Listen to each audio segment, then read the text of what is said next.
大家好，今天呢，我们来共同了解一下 PS 2023版中的渐变工具。渐变工具呢，它的快捷键是 G， 长相呢就是黑色到白色的一个色块的过渡。渐变工具其实就是一种颜色的过渡。我们可以看一看，在它的属性栏当中，最前方其实就是我们的一个颜色的编辑器。你鼠标单击之后，跳入了渐变的编辑器，在这个编辑器当中，它最上方有一些预设。当然，这些预设呢，你打开之后，它都是不同颜色之间的渐变，我们可以简单的去看一看就可以了。你不一定用得到，因为在后续的设计当中，大多数的时候我们都会自己去调整颜色的渐变，根据我们个人的需求去做。那么关键点在下方，这里它有一个色相带，这个色相带才是关键。我们所有做的渐变的内容都需要在这里去做一些调整。但在调整之前，我不妨把它恢复到黑与白。我们先在画面当中去画一个渐变，给大家看看它的状态。好，注意我现在没有新建图层，我也没有做任何的其他操作，我只是按住鼠标左键不动，拖出来一条线。你会发现在鼠标的起始位置呢，看到了一个圆，它有一个起始位置的标识，同时呢，它也有一个指向性的线，这个线代表的是渐变的方向。那么到末尾之后，如果你松手，它就会你基于你这条线所指的方向去渐变。那按住 Shift 键，它是可以画水平或者是垂直的这样的直线。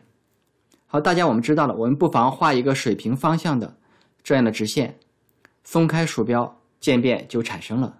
那么你的画面当中呢，就变成了一个由黑，左侧是黑色，中点是白色的这样一个颜色过渡，这就是我们渐变的一个基本用法。我们需要去更改颜色的时候，你要看到它下方的这些小色标，色标是这两个字。那么在这个色相带上有4个色标，我们有2个，上方有2个，它们代表的含义不太一样。下方的小色标，鼠标单击一下它，你会看到在下方这个方块当中呢，产生了它的属性。它的属性当中颜色是亮着的，不透明度位置都是灰色的。我们会用鼠标左键去拖正这个色标去调整。下方这个颜色方块呢，点开之后你会发现它就是一个识色器，调整颜色的，那就很简单了。它的意思就代表下方的色标是用来调整颜色的，那我调整到自己想要的颜色，点确定，我的颜色就更改了。那另外一个也是，你也可以点开它进行更改颜色。好，渐变就已经完成了。那这样呢，我的渐变其实就已经产生了新的状态，从红色到蓝色。这个时候点确定，可以在画面当中再次去画，你就改变了你想要的渐变。但是这只是最基础的。接下来我们来看一点变化。它的上方2个小色标是什么意思呢？它代表的是它亮的位置就是不透明度，它代表的东西就是你的整个颜色的透明程度了。那这个透明程度的数值你需要在这里去更改。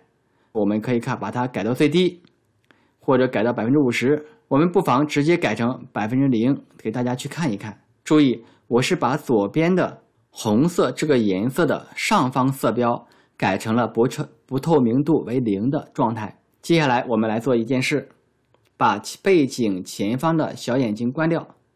我不需要看到这个背景层，这里我需要新建一个背景层，因为画面当中没有内容，没有图层，你的背景层它没有办法去关掉，它需要有东西去承载。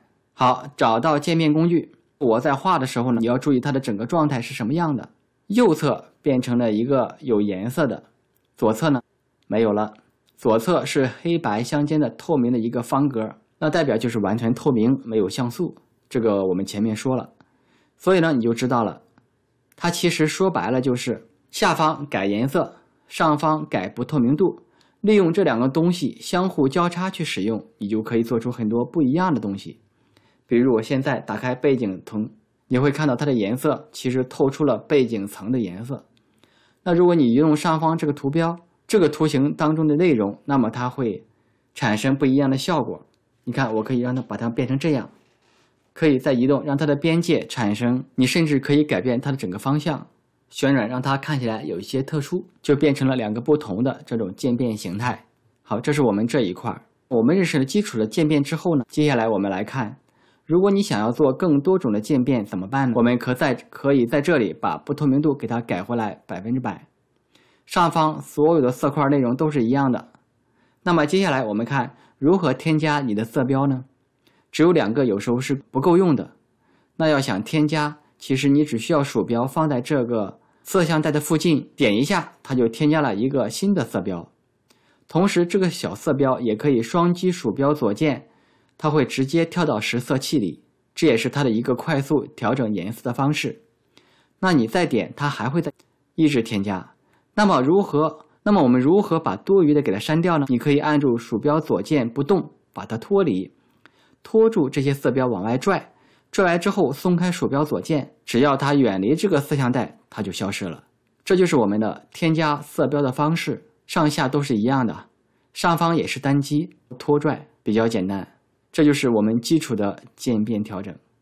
好，那我们知道了这块之后呢，接下来我们主要的学习的内容是我们后方的这几个内容，这几个小图标的不同格式、不同的模式，它的不同渐变形式带来的效果是完全不同的，而且差别很大。比如说我现在选择的是第一个，叫做线性渐变。我们刚才也看到了，它代表的就是你画渐变的时候，根据你这条线的指向去渐变。那么第二个叫什么呢？它叫做径向渐变。径向渐变呢，顾名思义，你在画这条线的过程当中，它的这条线不代表方向，代表的是半径。松手之后，它会是以你的起始点为原点，中心向四周360度的径向渐变。那你会发现它其实就是一种发散性的渐变，这个渐变做一些纵深效果是不错的。好，第三个叫做角度渐变。这个渐变呢，去画这条线的时候，它也是以此为半径，转360度2个颜色之间的渐变，但是呢，它属于角度渐变，所以它会产生一个角度的边界。什么意思呢？我们这里其实是转了一圈，也就是从360度从黑到白去渐变了一下，首尾相连，就会产生一个边界。那你如果想要它不产生边界怎么办？也可以的，你要让它的首尾在它的尾部再添加一个色标，这个色标变成黑色，让它的首尾相连，2种颜色变成一样的，那2个颜色一样，它就不会产生边界了。这个时候你再去画，你看它的起始位置和终点位置都是黑色，那你就看不到边界了。那这是什么效果呢？一种金属拉丝的效果就产生了，这就是我们的径向渐变。那后方2个渐变呢，对称和菱形渐变不怎么常用，我们大概了解一下就可以了。对称渐变其实很简单，它是以你画的起始点为中心，向两侧对称渐变，以你画的起始点为中心向两侧，你看它黑到白，往下是一半，往上也是黑到白。那么我们的菱形渐变呢，它就画出了一个菱形，也是一个径向渐变的形式，但是中心位置是一个菱形。这个菱形呢，它其实可以产生一种比较好玩的效果，比如我们的背景是一个天蓝色的天空，那如果我选择菱形渐变，我让它变成一个白到我背景色颜色透明的一个渐变，你觉得会产生什么效果呢？我给大家去调一下，也就是我起始位置是白色，我的终点位置呢，让它的不透明度变成0%，完全透明，你会发现可以画出漫天星光的渐变效果。这就是我们的菱形渐变，这是我们的渐变的基本的前方的属性。后面的模式呢，牵扯到我们的图层的混合模式，我们放在图层上去讲，这一块内容是比较大的一块，先不做了解。在后续的设计当中呢，像这样的天空颜色的过渡，你会发现可以用渐变工具很快的做出来。好了，这就是我们这节课所讲的内容，我们下节课再见，拜拜。